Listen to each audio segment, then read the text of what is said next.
When people talk about 70s bands, the same names show up every single time. Led Zeppelin, Pink Floyd, Queen, Black Sabbath. It's like the whole decade fits on one bedroom poster.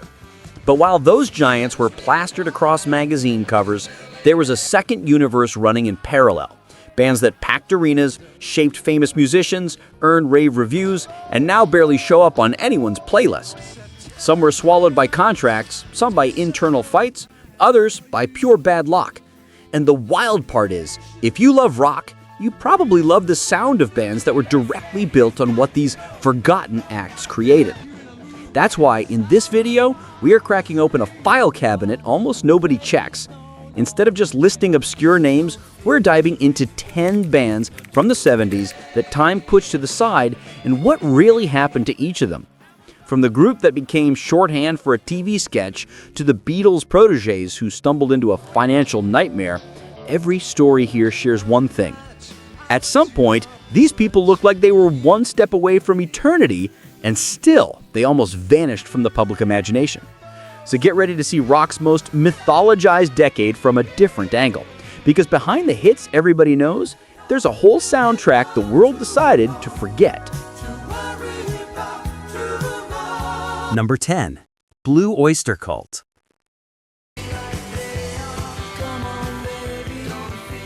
At first glance, Blue Oyster Cult doesn't look like a forgotten band at all. Don't Fear the Reaper shows up in horror movies, TV series, classic rock radio, and on top of that, it got turned into that legendary Saturday Night Live More Cowbell sketch. But that's exactly the issue. For a lot of people, the band's entire identity is reduced to a joke about a cowbell played way too loud. Almost nobody remembers that back in the 70s, they were being sold as America's answer to Black Sabbath, blending heavy riffs, mystical lyrics, and a strange occult vibe that helped shape the heavy metal to come. For a while, everything lined up.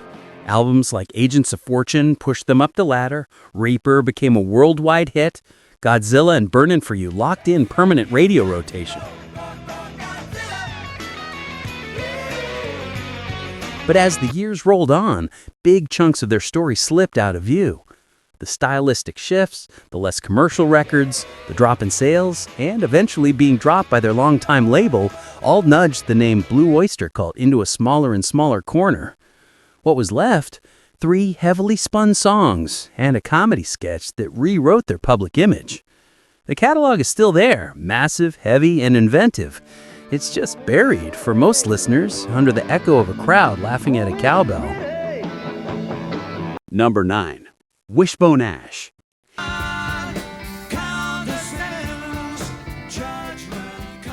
If you're into that twin guitar sound, it's very likely you've been hearing Wishbone Ash's descendants without realizing it. In the early 70s, these Brits blended hard rock, prog, and folk, but the real showstopper was their dual lead guitar attack on albums like Argus. Critics raved, fans packed venues, and magazines singled out the band's 2 guitarists as one of the most important pairings in rock. And yet, over time, the band's name slid out of the conversation while the style they helped nail down became standard in other people's hands. Part of that was self-inflicted. Lineup changes, pressure to chase a more commercial sound, experiments that didn't always land, and a long war over who got to use the Wishbone Ash name all chopped their story into fragments. From the outside, most listeners just saw another classic band vanishing from radio playlists. The result is weird. Today, everyone recognizes the kind of riffs and harmonies they helped turn into a language, but almost nobody remembers where that way of playing actually started. It's like the engineers stepped out of the picture while the building stayed standing. Number 8. UFO. UFO is the kind of band you hear about more in guitarist interviews than in bestseller lists. In the 70s, they were a crucial link between classic hard rock and the metal that would explode in the next decade. Records like Lights Out, and especially the live album Strangers in the Night, captured a band at full power, with songs like Doctor and Rock Bottom becoming reference points for an entire generation of players.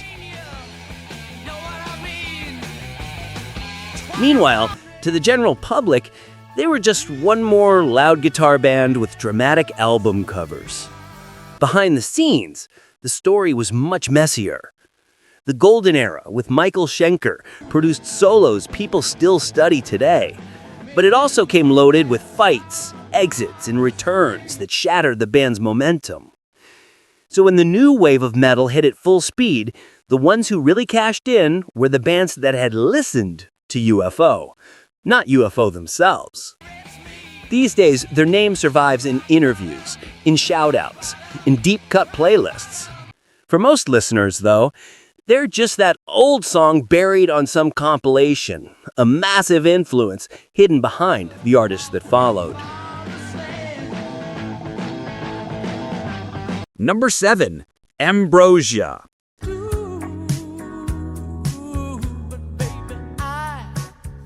Ambrosia is one of those bands that change skins so dramatically, it feels like you're listening to two different groups. At first, they were a very 70s American prog outfit. Intricate arrangements, big ideas in the lyrics, a sound tailored for people who like to dissect every little detail. But by the late 70s, they made a sharp turn. They dove into a smoother, keyboard-driven, romantic sound and ended up landing hits like How Much I Feel, which climbed high on the charts and became official heartbreak soundtrack material. The catch is that the shift worked commercially, but took a heavy toll on their identity. Early fans rolled their eyes. Critics started filing them under just another soft rock band. And the yacht rock tag stuck hard. Over time, the songs survived, but the name Ambrosia blurred into a sea of artists with similar ballads. These days, plenty of people can sing the chorus, but almost nobody can tell you who's actually playing. It's a cruel kind of forgetting. The voice keeps echoing, but the signature on the cover fades away. Number 6. April Wine. In Canada, calling April Wine just another band is almost an insult. Through the 70s and 80s, they filled arenas, racked up gold and platinum records, and became the teenage soundtrack for an entire generation. Songs like You Could Have Been a Lady, Broke Early, opened doors for massive cross-country tours, and even nudged the band onto the US map, if a bit more modestly. They were the kind of group that always seemed to be on the road, always on some arena marquee. From the outside, though, the story looks very different. In many other countries, April Wine never became more than that band on the old rock compilation whose name you can't remember.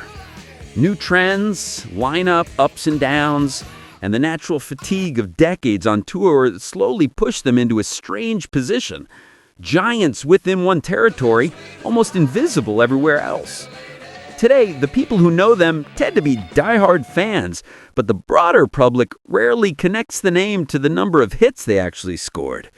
It's a geographical kind of forgetting, but no less odd because of it. Number 5. Mott the Hoople. Very few bands came as close to breaking up as often as Mott the Hoople. In the early 70s, they had a hybrid sound. 1 foot in hard rock, 1 foot in what would turn into glam. But sales were disappointing, tours were draining, and at one point the band was basically ready to call it quits. That's when David Bowie stepped in. He didn't just offer them a new song, All the Young Dudes. He produced it and helped shape their image around it. The single became a generational anthem, pulled them back from the edge, and shoved Mott right into the middle of the glam rock moment. Not every miracle has a long shelf life, though. Even with the hit, internal tensions and creative disagreements kept building. Guitarist Mick Rolfs eventually bailed to form Bad Company, and Mott slowly imploded. Today, All the Young Dudes is remembered fondly, but a lot of people mentally file it under Bowie, not the band that turned it into a classic. The rest of their discography lives in the shadow of that one bright flash. It's like history only recorded the flare of a match and quietly erased the bonfire around it. Number 4. Television.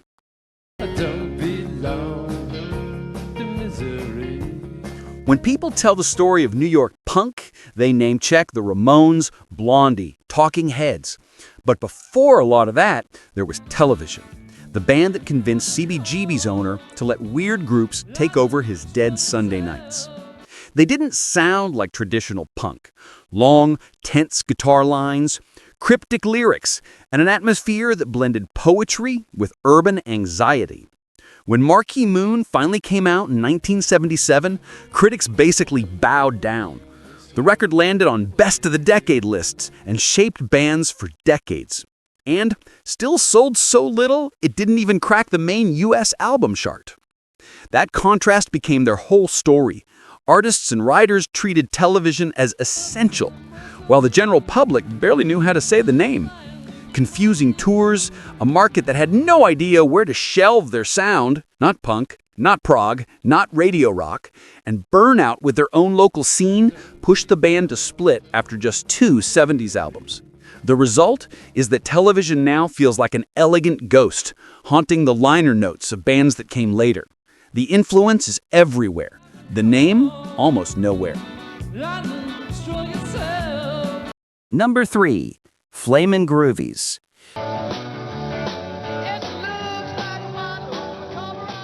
Flamin Groovies' story plays like a masterclass in bad timing. They started out in San Francisco in the garage rock era, all raw energy, ragged guitars, and a dash of rockabilly swagger. Then they flipped the switch toward a sound that anticipated 70s power pop. Bright melodies, tight hooks, and an obvious love for the British invasion.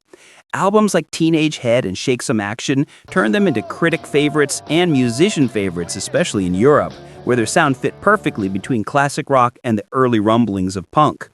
In practice, though, almost everything conspired to keep them smaller than they could have been. The single Slow Death got banned by the BBC for name-checking morphine, cutting the legs out from under their heavier phase.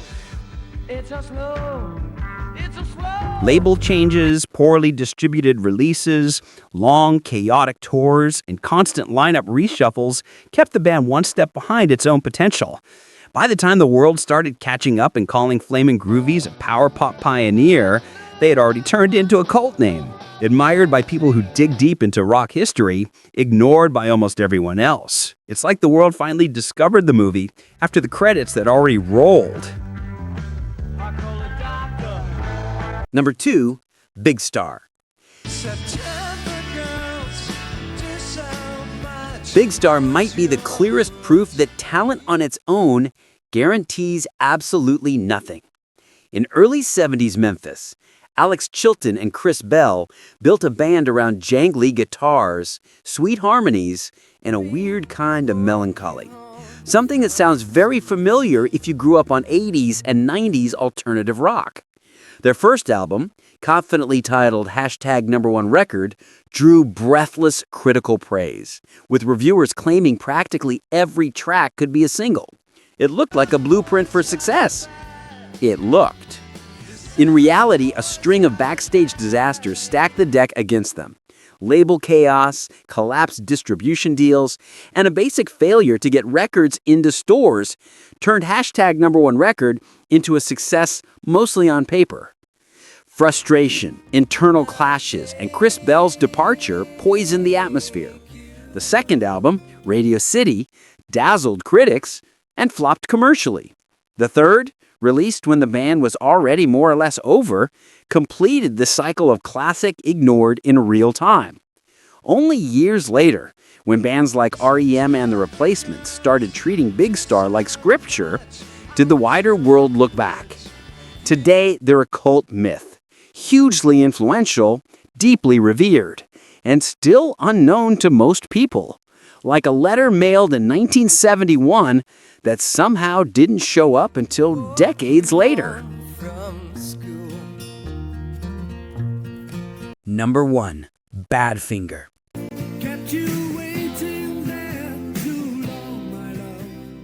Out of all the stories on this list, Badfingers is probably the one that feels most like a tragedy script. They began as the Ivies, signed to Apple Records, and for a while it looked like the universe was bending in their favor. They were on the Beatles' own label, they got a song written and produced by Paul McCartney, Come and Get It, and soon they were racking up hits with tracks like No Matter What, Day After Day, and Baby Blue. To a lot of people, it felt like watching a kind of Beatles heirs emerge, a young band with strong melodies and a direct line to their heroes. Behind the scenes, though, the tone was very different. The band tied their fate to manager Stan Pauly, and over time their camp and outside writers began describing a mess of questionable financial practices, tangled contracts, and money that seemed to vanish into thin air.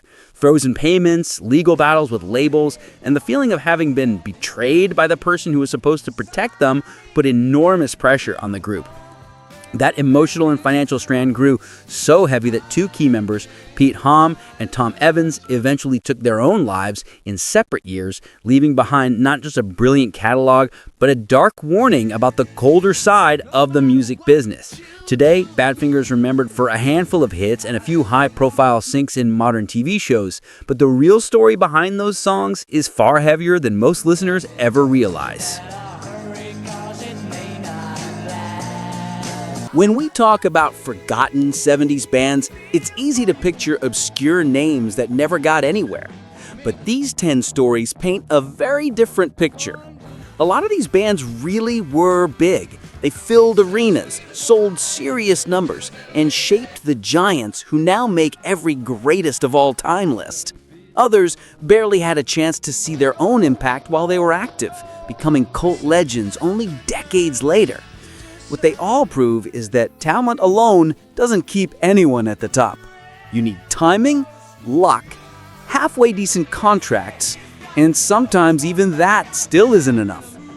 Maybe the strangest part is realizing how present these forgotten bands still are, even when we don't notice it. Twin guitar harmonies, the mix of heaviness and poetry, that bittersweet power pop vibe, the hard rock that became metal's foundation, it's all still alive in bands that are far more famous today. The collective memory wiped out the names but kept the DNA. So next time someone tells you they already know everything about 70s rock, it's worth throwing out a challenge. Do they really? Or did they just memorize the obvious side of the story?